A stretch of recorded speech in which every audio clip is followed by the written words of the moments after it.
Olá pessoal, vocês devem estar vendo aí as pessoas falando sobre uma suposta polarização entre Lula e Bolsonaro, que não existe, e eles dizendo também que não existe terceira via, que vai ficar entre Lula e Bolsonaro.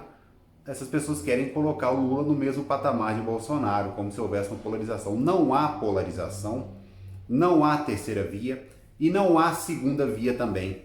Bolsonaro tem praticamente a totalidade do apoio da população. Ele não apenas é o político mais popular do mundo, isso já foi provado, como não há ninguém que rivalize com ele aqui no Brasil. De um lado está o crime, está esse sistema que a população despreza, e do outro lado está o Bolsonaro. E eles querem colocar o Lula no mesmo patamar do Bolsonaro. Isso é muita canalice. As pessoas não defendem o Lula, todo mundo sabe das fraudes nas urnas. Se você sair na rua, você vai ver que praticamente ninguém apoia esse cara. Existe uma minoria paga que fica defendendo esse cara, pessoas que não têm relevância, que não representam nada na população. Então eles sempre querem ficar arranjando nomes e criando histórias fictícias sobre supostos rivais do Bolsonaro. Não há rival nenhum. Tá? São todas pessoas que no final da conta eles são a mesma coisa e eles querem se juntar, sempre lançando um nome aqui, plantando uma notícia falsa ali, para dizer que existe uma divisão no país. Não, o país está unido a favor do Bolsonaro, e o Bolsonaro é a única pessoa que leva em conta a liberdade.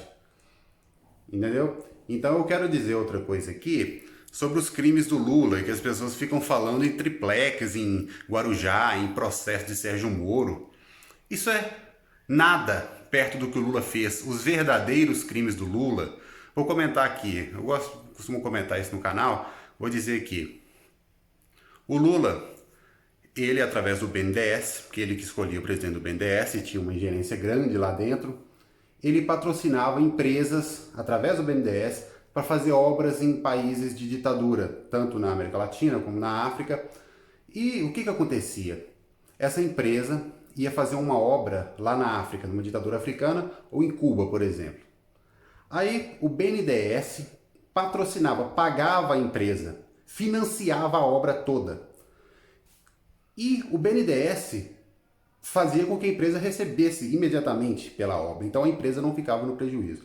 Agora, o BNDES só iria receber se a ditadura cubana ou africana, etc., pagasse. E a gente sabe que essas pessoas não pagam. Cuba não paga ninguém. Todo mundo sabe disso. Qualquer análise bancária de crédito iria provar que isso iria se perder. Ninguém iria receber esse dinheiro. Mas mesmo assim o BNDES financiava. O que acontecia? A empresa, a construtora aqui recebeu o dinheiro, não tinha prejuízo nenhum. O país, obviamente, não pagava, porque isso era uma tratativa ideológica política entre Lula e o governo comunista desse país. E o Brasil ficava no prejuízo, o BNDES ficava no prejuízo integral. Obviamente, o país não pagava. Esse é o crime do Lula e ele confessou isso. O Lula já confessou que fazia isso de propósito, como forma de enviar dinheiro para esse país, como forma de lavar dinheiro de imposto do povo brasileiro.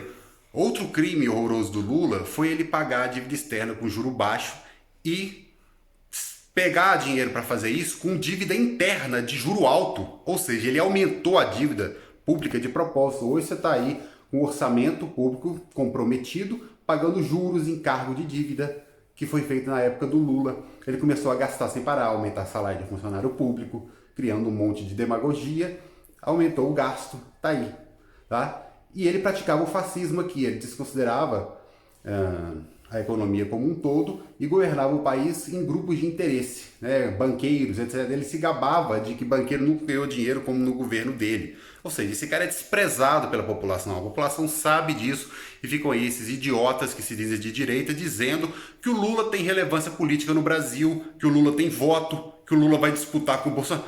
É muita canalice mesmo, né?